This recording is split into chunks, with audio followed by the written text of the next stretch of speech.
Reverend Dr. Ukpai, the general who walked through fire. He was born in poverty, shaped by pain, strengthened by loss, and refined in the fire of tragedy.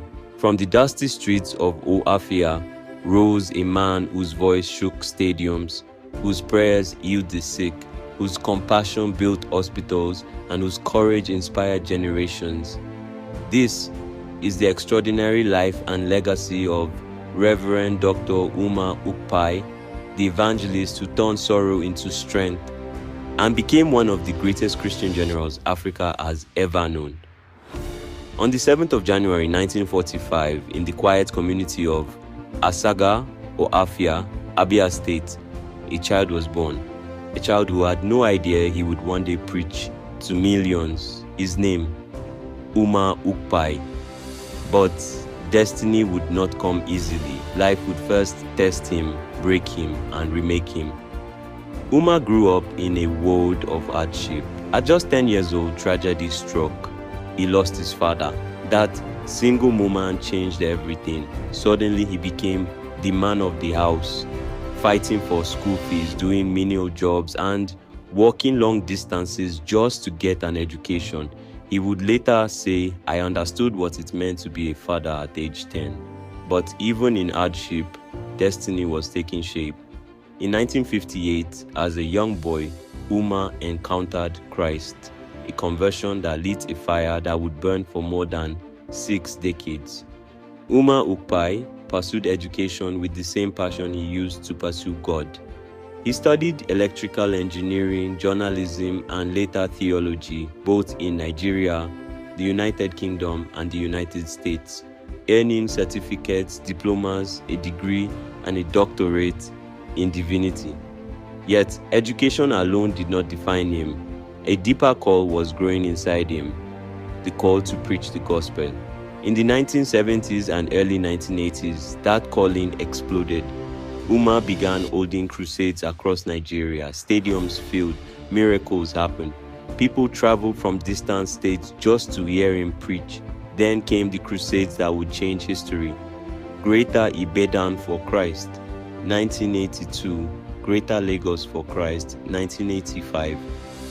These crusades were so massive that they helped ignite the fire that later birthed the Pentecostal Fellowship of Nigeria, PFN, of which Reverend became a founding father. From that moment, he was no longer just a preacher. He was a national and spiritual force. Ukpai founded the Ukpai Evangelistic Association, headquartered in Uyo, Akwa Ibom State. But his ministry was not a church. It was a movement of unity, healing, and revival.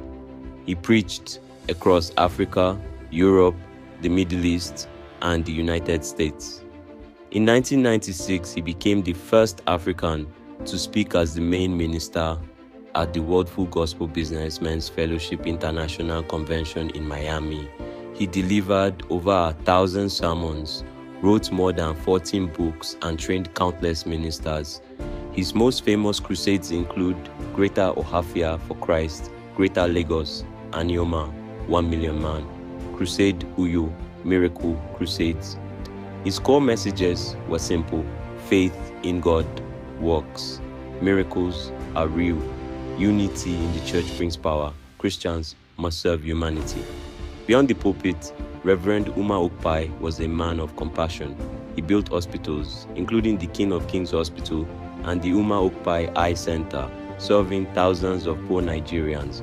He established schools: Ukpai School of Theology, Ukpai Polytechnic Joseph Business School, affiliate of JBS USA, the Ukpai Scholarship Foundation. To him, ministry meant more than preaching. It meant feeding, healing, empowering, and educating. He once said, "If your Christianity does not help the poor, it is fake." But behind the miracles, behind the global influence, lay a wound that never truly healed. Reverend Ukpai suffered one of the most devastating tragedies any parent could face.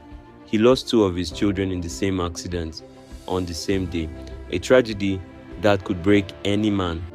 For a moment, the world expected him to retreat, to give up, to question God.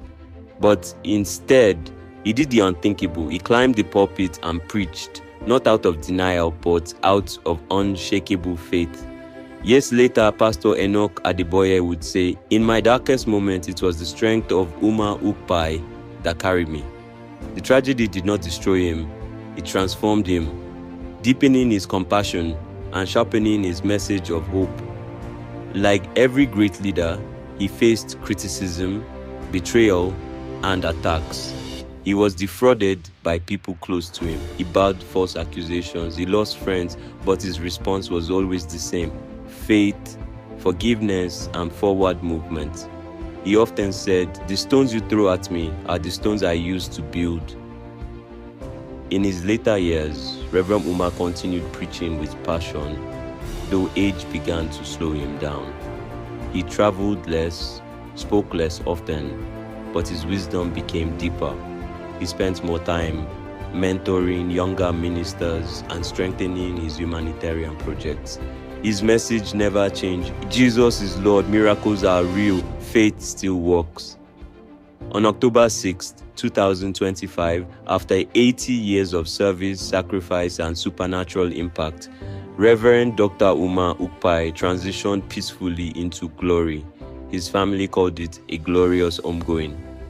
The Christian Association of Nigeria mourned him as a towering figure. Governors, pastors, bishops, and millions of believers celebrated his life he left behind. His wife, Pastor Philomena, children, grandchildren, and millions of spiritual sons and daughters across the world. Today, his institutions remain. His hospitals still heal the sick. His theological school still trains ministers.